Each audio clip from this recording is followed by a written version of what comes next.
Does anyone feel confident in the long-term viability of Power Platform, given the current focus on AI? We might vibe code a PO's proof of concept. We're not going to vibe code an app for an enterprise customer for production use. That's just nonsense. Although certain things can be done by AI as well, doesn't mean they should be. The main point of AI Lab with integration is your data mapping and your design. You want to go live on a Monday morning and you switch off the systems on a Friday and you've got less than 48 hours to move millions of data and connect it together. There was no real proper collaboration. The F&O partner didn't understand enough about CRM, and the CRM partner didn't understand enough about F&O.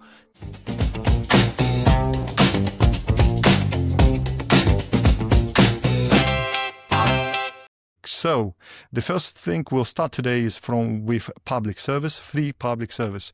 We'll pick up one of the juiciest questions from Reddit, and it sounds like that. Does anyone feel confident in the long-term viability of Power Platform, given the current focus on AI and delays in non-AI enhancements? And it's a question coming from somebody who's starting their career with Power Platform. So can we tell our team members, our guys who engage in delivery, people who we hire, that's actually a good bet of their career to keep developing and starting with Power Platform in today's reality? I think it's an interesting question, first of all, and a very valid one, because if you're actually starting off now, there is that question around where is the software actually going.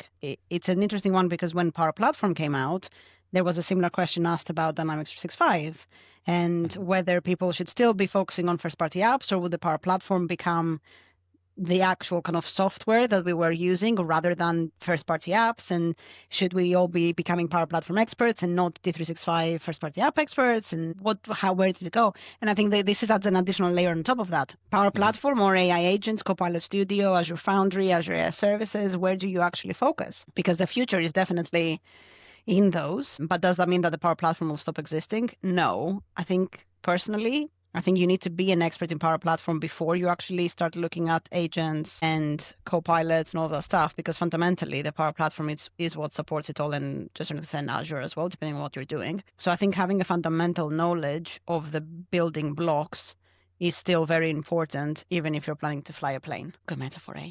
There you go. Yeah. I think I have more to say than what we have time on this episode. Such a provoking question. Definitely Power Platform is not going anywhere. I mean, let's kind of like I already said, we have Dynamics, we have Power Platform. You have to learn the building blocks. The way I think about it is we have three levels. We have commercial off the shelf, which is your first-party solutions, your first-party apps, or at least I call them commercial off-the-shelf. We have low-code, which usually comes second, as the second option after commercial off-the-shelf. And then we have pro-code, which is usually generalizing the first final option if commercial off-the-shelf and low-code doesn't get you there. The fact that we're in the age of AI doesn't mean that Power Platform's slowing down. On the contrary, I think we're going to have more opportunities. We're going to have more work to do than ever before on the Power Platform. And the reason for that is AI is new to us all. None of us are really professionals at AI in the age of AI in low code just yet. So lots and lots of learning, lots and lots of business opportunities already out there. So, jump right ahead, jump in. It's not going anywhere. If Microsoft had a different low-code platform or solution, we might say, you know what, yeah, you probably want to kind of consider that. But since fundamentally Copilot Studio is built on top of Power Platform, is old PVC, Power Virtual Agent, PVA, Power Virtual Agent. I always struggle with PVA. It reminds me that glue I used when I was doing refurbishment. So, and with it was sticky as glue. Yeah. So it's still Power Platform, and if you have general understanding of Power Platform, then you're really empowered. You know what's going on behind the scene.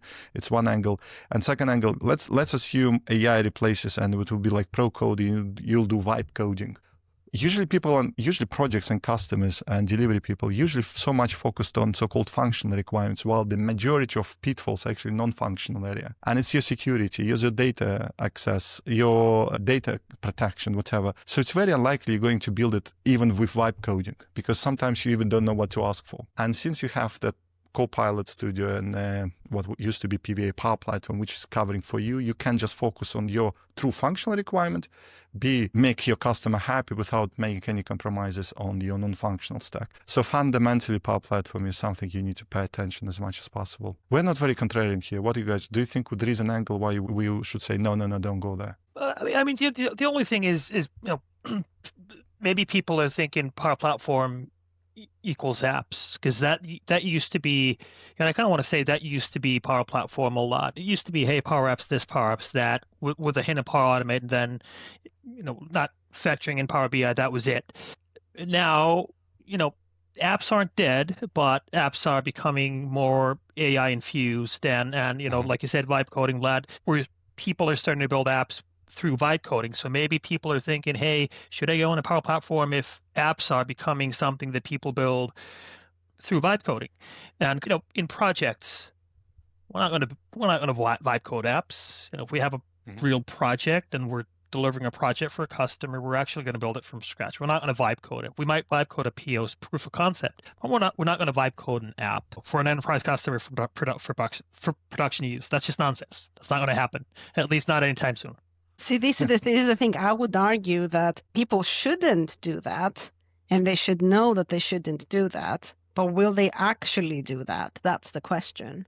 Yeah, what absolutely, do you mean, you should shouldn't. not do what? Vibe code production apps. Do you want to talk about that? Well, no, I think obviously it's not recommended for 100 million reasons, right? And as Antti says, it's not something that we will do anytime soon. Maybe we might do it eventually, but it's very eventually, and even then it's questionable. I think it's people know what they shouldn't be doing, but it doesn't mean they won't do it, I guess, and this is the problem with it all. Yeah. And the fact that we need to have those human checks. I think there's a Gartner prediction that about 30% of apps will be created without a human in the loop by 2028. I think so. It's going to happen. There's going to be little things out there that no human has looked at, and that's scary. I had the same number that 40% of projects will be cancelled, AI project, by the same Gartner. It's a good report with a lot of challenges, how delivery will be impacted by AI. Maybe we'll just do a separate episode just on that. Just we'll dissect every single statement they have there. So Gartner, wait for us. We're coming. And do you have anything else to add, guys, about how confident they need to feel moving into Power Platform, starting with Power Platform? Yeah, I mean, there's always that angle. What are you, when you're talking about moving to Power Platform, what are you doing with Power Platform? Where do you come from? What's your goal? If you work for a Microsoft partner that delivers projects, delivers business applications or AI solutions to customers, then you're not going to vibe code stuff right now, at least not in the near future. You're going to properly build them. If you work for a company and its business functions, and you need to build something for your project management office or your finance or for legal or for your HR department, maybe through the means of citizen development, maybe that's when you might actually vibe code something. So it depends on what is the angle that you're coming into Power Platform. What are you going to do with it?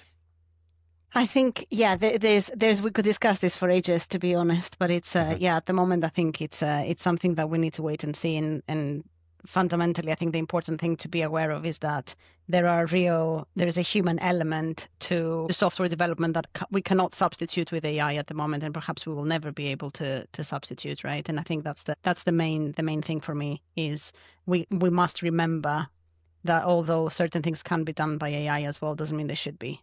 So there's that as well. Maybe contrarian spin here. You're very right saying that it's a very short term. And even midterm, we're all very confident we'll need humans. And we're hiring people and we're doing all this kind of stuff. We're still engaged with developers, etc. I think what this person, and I found his name, it's very poetic name, HAL 1388. Yes. So HAL 1388, I think we're beating your question to the death. But I think what he's asking, so he's betting his career probably for the next 5, 10, 15, 20 years. No one can tell what will be in 10 years' time. Are we still safe next 5, 7, 10 years? If I didn't think the Power Platform was the thing in 5 years, I'd probably look for something else myself. Yeah, agreed. I think realistically, I don't think we have an issue in the next 5 to 10 years, but the difference is that in 10 years' time, we've just got to be aware that there's this very big thing called quantum computing and artificial general intelligence is going to hit us in the face, right, in about 10 years. So I'm very aware that in 10 years' time, our reality will be different again. There is this quote that I love to say. It's by Paul Valery. The trouble with our times is that the future is not what it used to be. And that's brilliant. And I think that is the issue. We can't really know anymore. We can only know that it's not going to be what we think it will be and act accordingly. If somebody wants to have a safe bet, like beyond 10 years, I think people should try to consider plumbing, painting, all these kind of jobs where you need robotics, because robotics, no one is claiming robotics coming as soon. Yeah, and or energy, because we're going to be building these amazing, data centers that are going to be eating up humongous amounts of energy. So yeah, infrastructure, AI infrastructure is going to be humongous, So definitely the cybersecurity element as well is a big one. So if anyone's looking to switch careers, go to cybersecurity. We don't have enough people. There's going to be lots of AI related cybersecurity concerns. That's what I would say, is there's still a massive human element to keep us all busy. Yeah, I think cybersecurity is a great point already. Yeah, because if hackers will use AI, you'll need to have AI to counteract. Did we talk last time about data harvesting? Have we covered that already in terms of cybersecurity, or did we not? Very quickly. I will cover very quickly. So only because it's relevant to cybersecurity, there is an element today around cybersecurity for securing systems for the post-quantum world, because at the moment you can actually do data harvesting, which is basically getting data that is encrypted that currently you can't actually do anything with, and storing it until quantum computing comes along, because then you can use the quantum algorithms to actually break the encryption, and then you can get access to the data. Even though the data is old, you can still actually get to it. And the idea is that at the moment, the post-quantum cryptography is now available already, because we know what quantum computing is going to do. Yeah. So you can actually secure your data for the future. So you heard it here first. Go secure your data. If you're not ready, they can take your data, even if it's encrypted, and then just wait and then get access to the data. I think cybersecurity is definitely something, or I just say security per se is something that I can see has an increased role in governance and in everything we do on Power Platform. We didn't used to talk about security to this extent 5, 6, 7 years ago. Back then, security, I would argue, was more about talking about Dataverse. Well, back in the day, it was something else, but modern day Dataverse security roles. Now, security is definitely a bigger and a more complex topic. That is something that we hit in pretty much every engagement with customers. To the first person to what was the HAL 1388, he's safe, or she's safe with Power Platform. So you, Antti, you were talking about the vibe coding, and we have the thing which we vibe coded before the session with our Wheel of Fortune for topics we want to choose. So are you ready to switch gears and talk about that? Just choose one of the topics. Okay, let me see if let me share my screen. Right, so we're going to spin the first topic. So integration fragility. Brilliant. Yeah. Okay. Happy to start because we do a lot of integrations. So I think the fundamental thing about integrations and fragility is, ironically, people so much fixated on tools, and does it need to be Microsoft? Does it need to be an expensive tool? The main point of failure with integration is your data mapping and your design. Did you spend enough time to understand data at source? Did you spend enough time to understand your data, target data, and the transition rules or transformation rules? Ironically, there is a single tool. The best tool for that is Excel. Ironically, you don't need to spend for a minute you were going to bring up dual write, and I was going to be like, do not say that.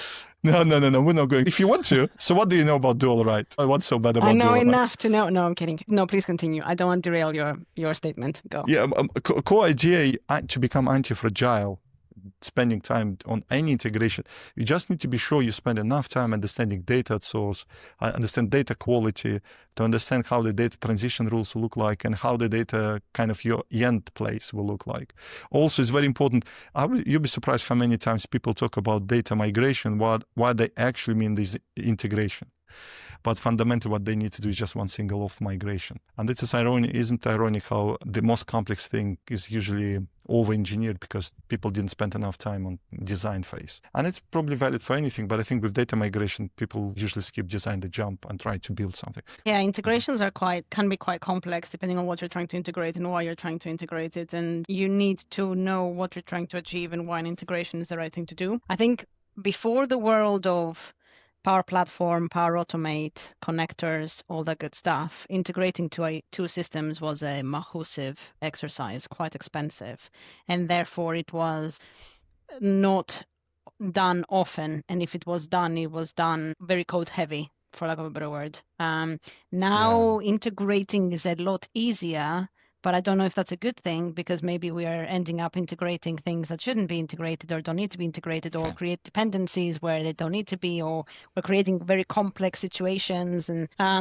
I think the data is definitely part of it. I think it's a lot can be integrated now, and particularly what is interesting is what do you integrate with what? And what I mean by that is you could easily be a Microsoft house and you're integrating Microsoft solutions with Microsoft solutions. But 9 times out of 10, that's never the case. We have a lot of different software from different vendors working in different ways and having to integrate them and thankfully, with things like connectors now, there is a whole bunch of them that are nothing to do with Microsoft Stack and are outside of Microsoft Stack, and that's great. And there's we have seen a movement for software providers to work with each other more than before, because definitely historically I think it was very much a case of everyone trying to have a monopoly and not wanting to make each other's software available. See, if you had an Apple phone, you can have anything, Android on it or Windows on it, or whatever the case might be. So now it's different. Now it's all fairly open. But is that a good thing? I don't know. I think giving customers choice is a good thing. I don't think any of us would argue that that's a bad thing. But at the same time, as per the topic, it creates fragility.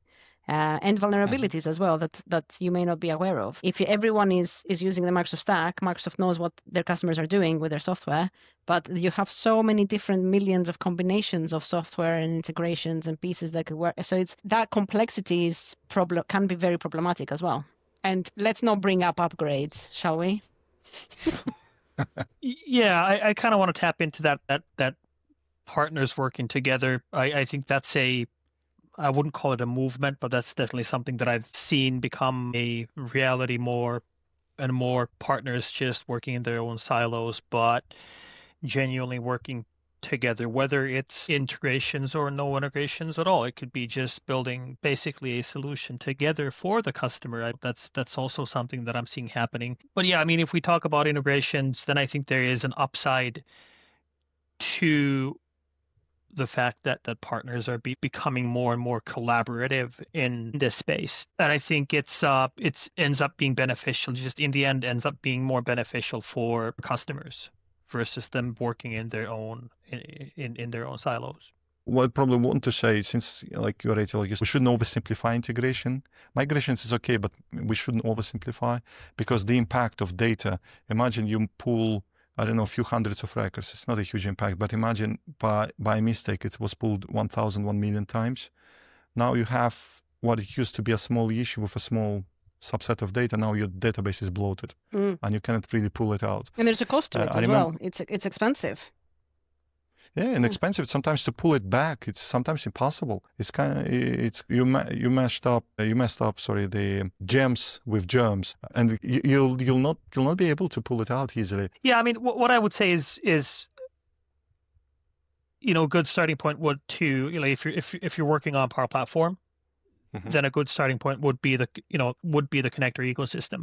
And as funny as it sounds, that's where I'm finding a lot of people not having too much knowledge on how the connector ecosystem works. What are those connectors? What are our standard, premium, custom, third-party, independent publisher, so on and so on and so on? What is the connector ecosystem? So I think that would be a good and a fairly easy place to get started, to understand how the Power Platform works, and then also understand how the different Azure tools work with connectors as well. I would call for some common sense with integrations and those actual requirements. We don't always have to have data synced both ways instantaneously and synchronously. It doesn't always have to be that, even though it's always there as a requirement.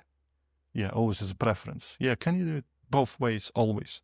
So just in case we mess up on migration, integration will sort it out on its own. And that only works for dual, right? Yeah. So Rachel, what about dual rights?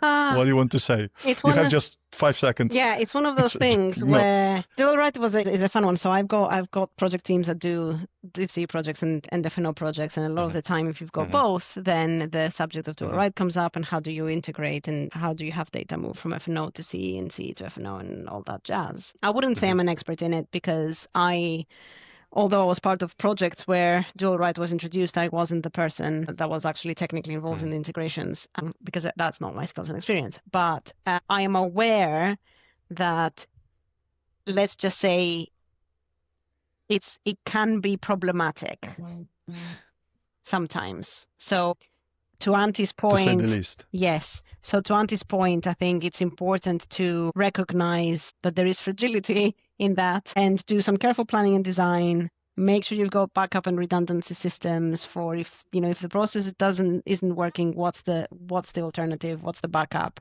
and just coordinating between build teams as well, because a lot of the time with integrations, 9 times out of 10, if not 100% of the time, there's 2 different technical teams that are responsible for each side of the fence.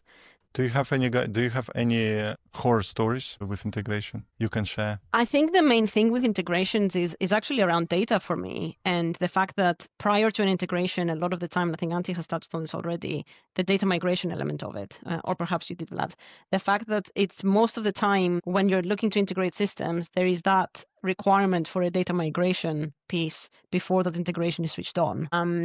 And the effort with that is massively underestimated. The amount of time it's going to take for data to be mapped, the required attention to detail in terms of the format of the data, the type of data, particularly when there is transformation to be done because of that. It can become very, very complex very, very quickly, and you need to make sure you've got the right tools to handle the amount of data that you're going to have. And I mean, the main horror story I've had around that is just the sheer amount of data that organizations want as part of their migration when it's not really needed. Decades and decades and decades of data that, there's limits to how long you should keep data for. And even beyond that, there tends to be an element of, we're going to lose that legacy system. So can we keep all of the data we have ever had since its existence 30 years ago? There needs to be some logic applied to that and some, best practice. And some of it just needs to be archived and accessible rather than migrated. Yeah. And the fact that the more complex, the bigger amount of data you bring in, probably more rules you need to create of data migration, and you'll spend more. My horror story is... Sorry, okay. Before you do, the only thing I will say is the main issue with it, though, is the amount of time it takes to migrate that data. You want to go live on a Monday morning, and you switch off the systems on a Friday, and you've got less than 48 hours to move millions and millions and millions of data and connect it together and transform it. And there is that that's the thing that people don't consider, is that, you want that data in your system and you want to switch integration on, but are you happy to wait for 2 weeks without a system because the data migration is going to take forever? That's the thing. But yeah, sorry, tell us your horror story. No. Yeah, and you're right. I also had the same. What you're saying is, if you cannot do it over a weekend, you need to make a compromise. Either you reduce amount of data, you're saying you have no access to your system, because somehow customers expect, okay, you know what, you do a migration, but we'll keep creating new records. And somehow you'll migrate delta afterwards. It's possible, it gets really complex.